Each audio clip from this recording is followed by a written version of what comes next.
Magandang araw mga kaibigan.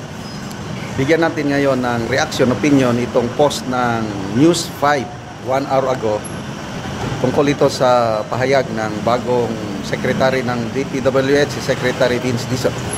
Kaya ang title is DPWH Investigating Team para sa Ghost Flood Control Projects bubuwagin. So, yung panahon pa ni Secretary Bunuan, nag-create sila sa DPWH ng investigating team para imbestigahan ang mga palpak, guni-guni na flood control projects. O ngayon, na may bagong secretary na, ayaw niya. Buwag. O, ito ang kanyang statement sa interview niya kay Ted Filon at DG Chacha sa True FM Radio. Sabi niya, hindi ako sang-ayon sa ahensyang mag-iimbestiga sa sarili niya. Dagdag pa niya, we cannot investigate ourselves. Yun nga po ang kagandahan ng independent commission na itatayo ng ating Pangulo.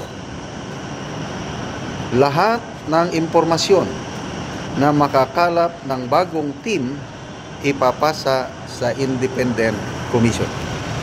So, ang galing. May pag-asa po tayo. May mga magagaling pa rin na opisyalis sa gobyerno kagaya nitong si Secretary Vince Dizon. Kasi panahon pa ni PRRD, nagtrabaho na ito sa Duterte administration, nakatulong ng malaki sa pandemic. Pag-solve sa he's an action man. Kaya pag-assign sa kanya sa DOTR, na-solve niya. Mga 1 year lang ata siya doon. Medyo tahimik na ang DOTR ngayon. Wala nang mga dahil magaling siya. So, dito, good choice. I salute the President sa pagpili kay Secretary Vince Dizon. He is the perfect appointee sa panahon ngayon na nangangailangan ng bastonero. Ang tawag dyan, bastonero eh. Yung may dating, may decisive.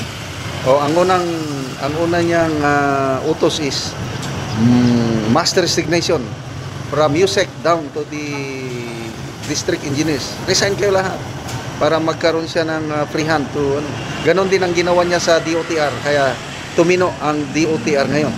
Okay. So, mabuwag na buwagin na yung create ni Secretary Bunuan na investigating team.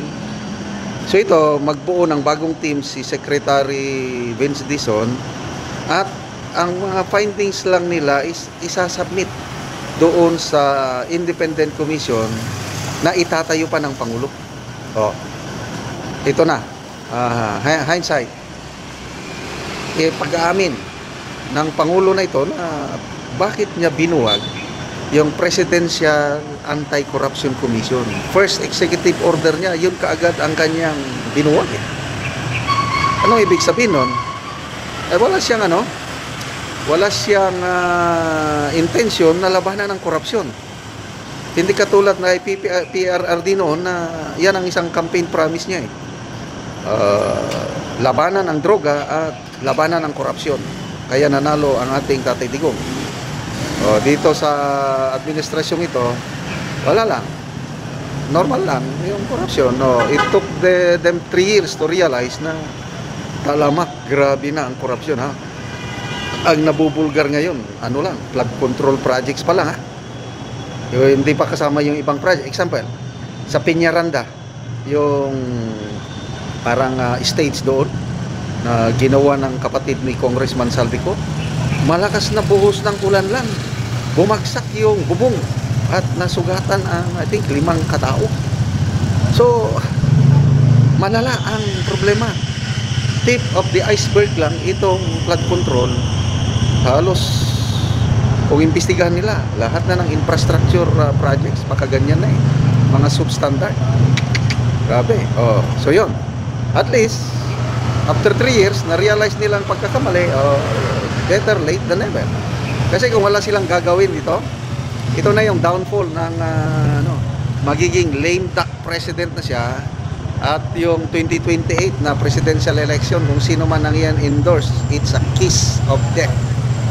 Kaya ito na yung last ano nila. Sana masampulan nila yung maging totoo. Oh.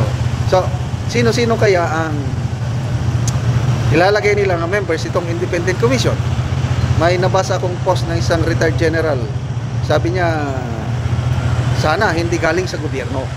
Agree ako doon. Yung hindi na connected, independent nga eh. Kasi kung galing pa rin sa gobyerno, pwede pa rin matawagan.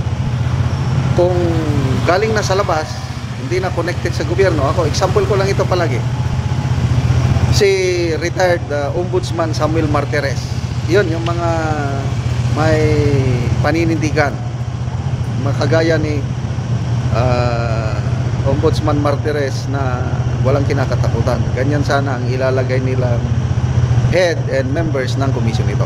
Okay, balik tayo kay Secretary Dizon. May ano siya, delikadesa. We cannot investigate ourselves. Tama yun. O sana tularan ito ng Kongreso. Bakit? Kasi ang Kongreso, ang ibang, hindi naman lahat, no? May matitinong congressman, kagaya ni Congressman Libeste. Kaya lang, the fact na ang hinala, mga pasabog ni na Mayor Magalong, Senator Lacson, mga kongresista, naging contractor, o involved ang mga kongresista, tapos sila rin mag-iimbista sa sarili nila. Kaya wala.